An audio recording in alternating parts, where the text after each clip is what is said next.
এই দেশকে একটা গণতান্ত্রিক রাষ্ট্রে পরিণত করা, এই দেশকে একটা আপনার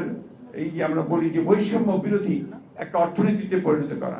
সাধারণ মানুষগুলোর অধিকারগুলোকে পৌঁছে দেওয়া, তার ভোটের অধিকার পৌঁছে দেওয়া, একটা গণতান্ত্রিক একটা আধিপত্য বা বিরোধী এবং একই সঙ্গে আপনার একটা সামনের দিকে এগিয়ে যাওয়ার একটা জাতিতে পরিণত করার ক্ষেত্রে মাহবুবুল্লাহ যে অনবদ্য ভূমিকা রেখেছেন, সামনের সারির ভূমিকা রেখেছেন, এটা কখনো অস্বীকার করবার কোনো উপায় থাকবে না। তার বইগুলোর মধ্যে যদি আমি সবগুলো পড়ার সুযোগ পাইনি, এখনো পাইনি বইগুলো,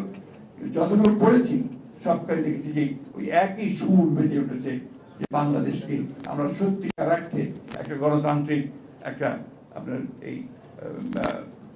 বৈষম্য বিরোধী এবং মানুষের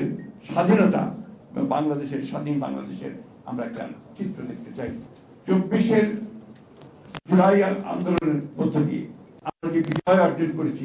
আসুন সাইফুল্লাহ বলেছেন আমরা সবাই মিলে সেই বিজয়টাকে সুসংহত করি। আমাদের মধ্যে মত পার্থক্য থাকবে, কিন্তু সেই মত পার্থক্য যেন আমাদের যে আশা, আমাদের যে স্বপ্ন, এই যে ছেলেগুলো প্রাণ দিয়েছে তাদের যে আত্মাহুতি যেন বৃথা না যায়, আমরা আমাদের স্বপ্নকে যেন বাস্তবায়িত করতে পারি।